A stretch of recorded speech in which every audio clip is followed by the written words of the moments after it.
namorar ela, essas coisas assim? Pode. Isso é uma história... Vai tudo guardado. Tudo que ela tinha aí vai estar guardado aqui. Essa camisa foi muito feia. Ela fez. Muito forte. Mas você se acalma. Fala, tem coisa a mais daqui do que a gente pode entender. Do que a gente pensa, né? Rousseau dizia que o meio em que estamos inseridos influencia os seres humanos. Segundo o escritor americano Jim Rohn, nós somos a média das 5 pessoas em que mais convivemos.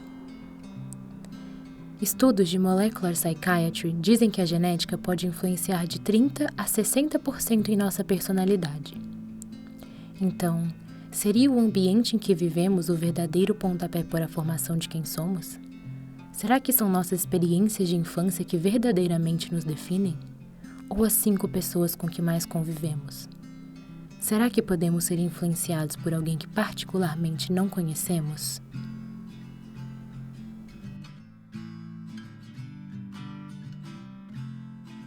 Essa é Maria José Rocha Correia, nascida em 7 de abril de 1939. Durante toda a minha vida, cresci escutando que carrego em mim as mais diversas semelhanças com Maria José, sejam elas físicas ou psicológicas. E durante toda a minha vida, em meio a todas as minhas versões, venho tentando buscar, em meio às fotos, pinturas e histórias, esses pequenos detalhes que nos conectam. E agora, mais do que nunca, busco essa identificação. E coisa, então a gente conhecia também as moças, né? Muitas moças a gente conhecia. E eu tive a oportunidade de conhecer, pode falar o nome dela, Maria José Rocha Correia. Maria José, que era só Rocha, e mais tarde veio receber o meu sobrenome de Correia, porque a gente teve uma amizade grande, e dessa amizade que levou uns 4 anos para assim, que eu conhecia ela, depois perdia o contato, depois tornava a conhecer. Então teve 4 vezes aconteceu isso. Então a gente percebeu que estaria sendo uma ligação entre um e outro que deveria durar muito mais. Eu acredito que a minha mãe sempre foi uma pessoa muito dinâmica.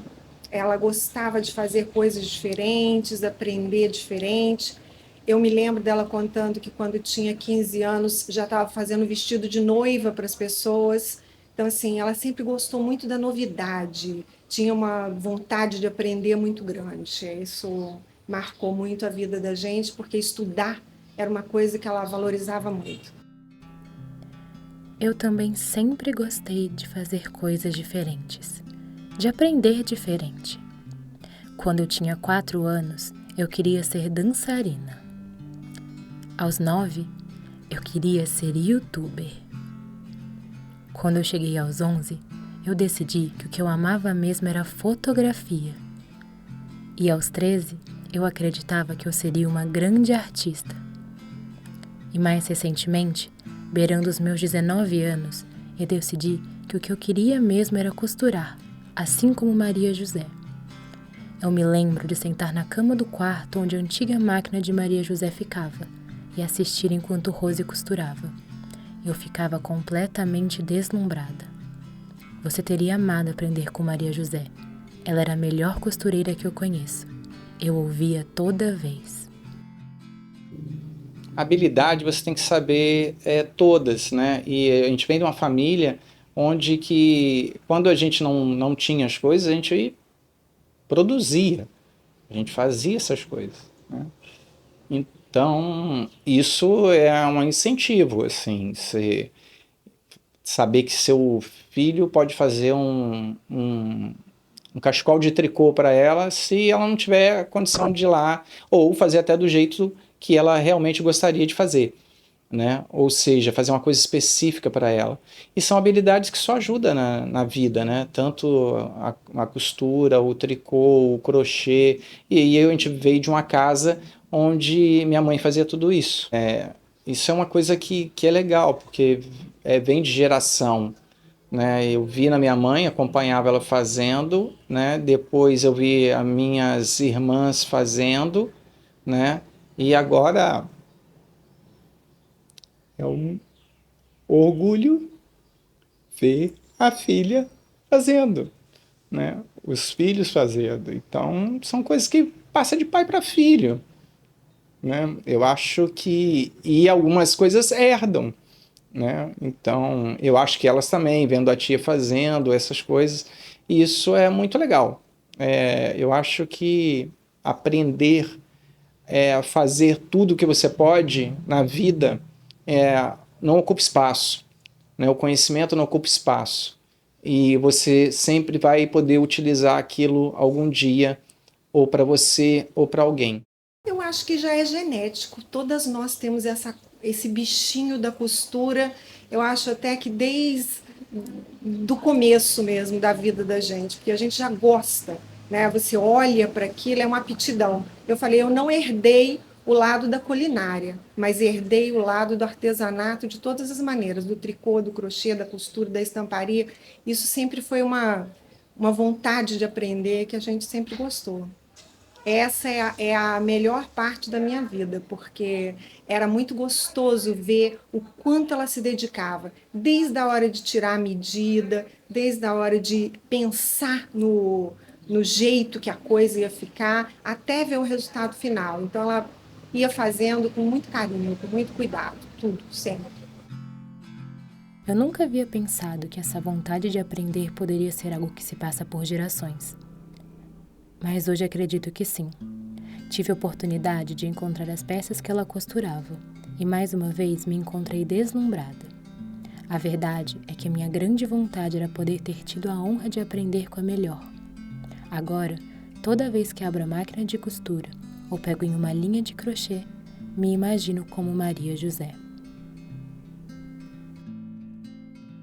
Eu acho assim, além da aparência física, né, que os olhos de vocês são muito parecidos, o olhar, o jeito, né? Você tem fotos dela nessa idade, já mandei para você várias vezes que eu te vejo, né? Eu vejo a minha mãe e você. Além disso, tem a criatividade. A minha mãe é uma pessoa que do nada, ela fala, não, vamos fazer assim. Então eu lembro que quando você fez o topo de bolo do meu casamento, né, que ficou lindo, a minha mãe fazia isso quando era jovem, quando não tinha nada. Ela criava do nada, ela fazia bichinhos de açúcar amassado com banana, criava um cisne e pintava aquilo com anilina. Então ela pegava um espelho, fazia um lago e aí botava o cisne em cima e criava uma palmeira com papel crepom. Quando você viu o bolo, estava artístico. E assim, numa época que isso não era comum, né? Há mais de 40, quase 50 anos atrás. Então você tem essa criatividade, essa vontade de aprender, esse prazer em aprender coisas novas. Ela não tinha problema com ela. Sempre que ela queria ver alguma coisa nova, ela se empolgava. Ai, isso é bom. Ah, vou aprender uma comida nova, vou aprender um doce novo, vou aprender um bordado. Ela tinha essa fome de aprender. Ela falava que conhecimento não ocupa espaço. Então, tudo que você souber e puder transmitir, se você puder melhorar a vida de alguém fazendo isso, é um prazer.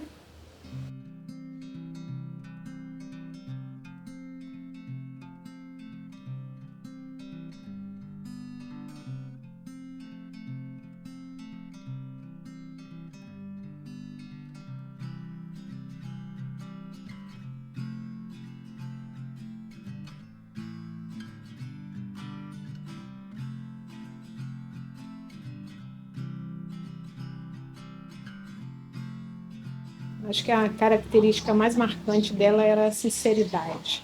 Uma pessoa muito sincera, que não gostava em nenhum momento de mentiras. Ela sempre prezou pela verdade, gostava sempre da verdade, sempre foi assim. Preferia ouvir a verdade, mesmo que magoasse, mas preferia a verdade. Isso é uma característica que me marcou muito desde a infância. Sempre quando algum dos meus irmãos, no caso seu pai, seu tio, aprontava alguma e ela descobria depois, ela ficava com muita raiva.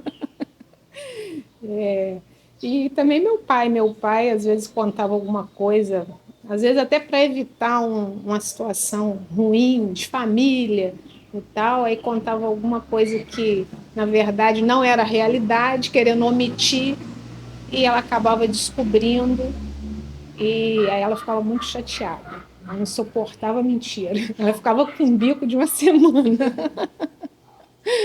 Até ela voltar ao normal de novo.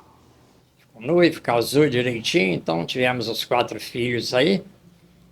Mas um dia a gente foi surpreso aí, depois de 38 anos de uma vida excelente, tudo certinho, tudo agradável, tudo de melhor condições, graças a Deus.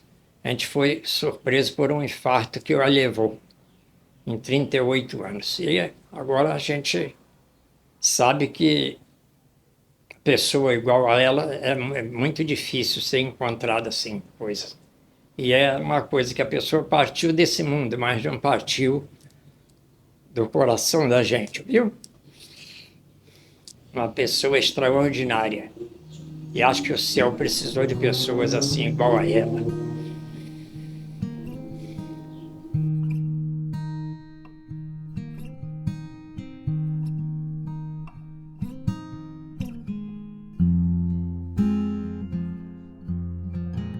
E a cena do velório. Eu via o caixão, via aquela renda, né, por cima, eu via as portas abertas, via...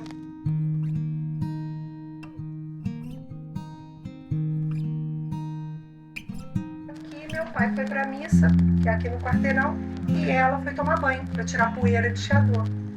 Deu 15 minutos, meu pai começou a trovejar, ele odeia chuva, voltou para casa. Quando ele chegou, ela já estava sentada atrás da porta de vidro. Ele chamou, ela não atendeu, ele pulou o muro, veio ali, abriu o portão, ainda pegou a Cátia do Joaquim, né, que estava passando de carro, conseguiram, os 2 meninos botaram ela no carro, levaram para o hospital, porque ela teve um infarto fulminante, e não conseguiram ressuscitar.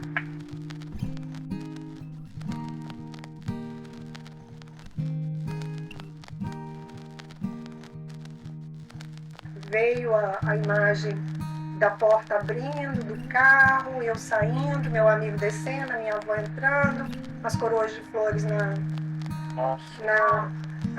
na varanda, né?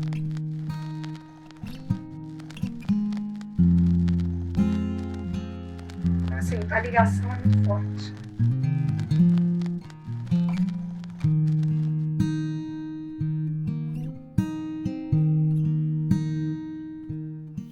Ligado às habilidades, assim, por exemplo, eu vi uma jaqueta muito bonita na rua.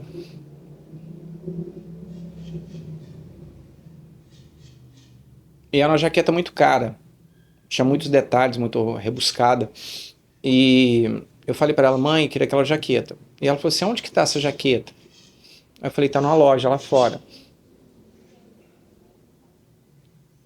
Ela foi comigo na loja, me levou na porta da loja, olhou a jaqueta e depois passou numa outra loja.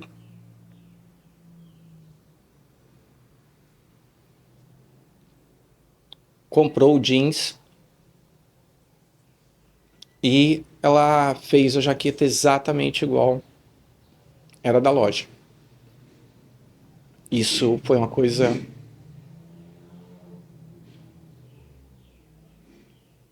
Isso foi uma coisa que me marcou muito, assim, e eu usei essa jaqueta por muitos anos. Essa viagem de Cabo Frio ficou no nosso coração, porque foi, acho que, a última viagem que a gente fez com ela. Se não foi a última, eu acho que foi a penúltima. Que nós fomos para a praia e ela não tinha esse hábito de viajar de férias com a gente. Então, nessa vez, foi praticamente toda a família. E nós nos divertimos muito, porque ela estava achando tudo muito bonito, a praia era linda, e em Cabo Frio tem aquelas dunas de areia branca. A gente foi no entardecer para lá, ela ficou subindo, descendo, andando, rindo, e ela estava muito feliz naquele dia. Então, esse dia foi um dia feliz para a família toda. E dali por diante, ela sempre gostou de estar com a gente nessas situações assim, de passeio. Todas as lembranças que ela nos deixou foram boas. Não teve muita nenhumas assim, além do normal não, viu? Muitas lembranças boas.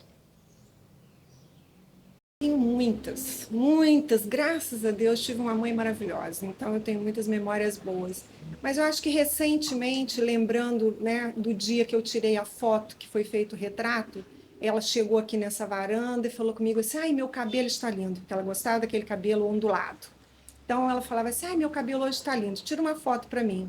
Eu vim aqui, tirei a foto e ainda falei, mãe, ainda é naquela máquina de colocar filme, não sei quantas poses. Eu falei, vai demorar para sua foto ficar pronta. E 2 ou 3 dias depois ela faleceu, então ela não teve tempo de ver a foto dela. Mas quando eu fui revelar o filme estava todo queimado, não tinha nada no filme. A única coisa que salvou foi a foto dela.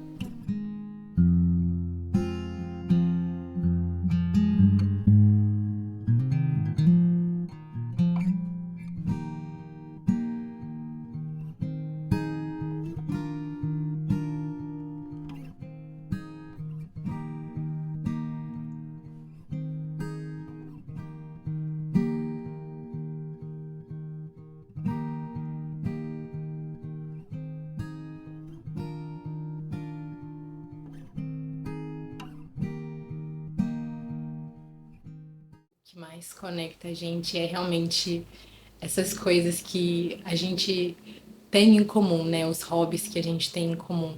Eu tenho descoberto muitas outras coisas, né? Coisas de traço de personalidade que eu não sabia que a gente tinha de parecido, mas que a gente tem. Eu sempre ouvi falar sobre, mas poder ver como as pessoas falam das coisas que ela faz e a forma como eu faço é realmente muito próximo.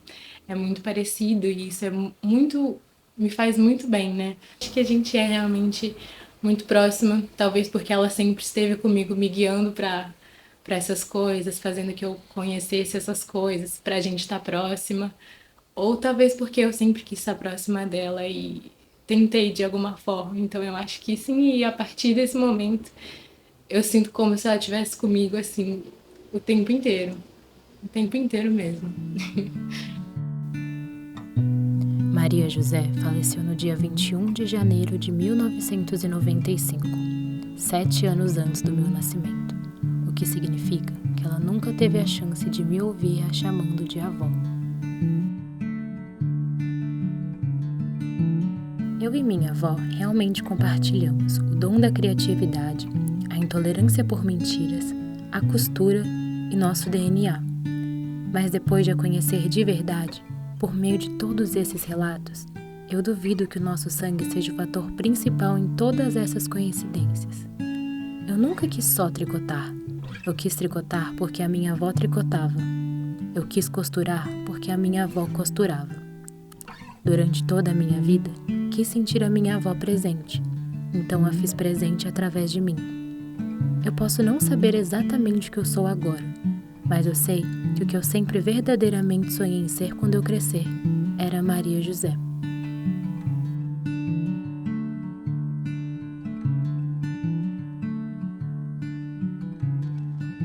Acho que é bom se a gente pudesse voltar e trazê-la de volta.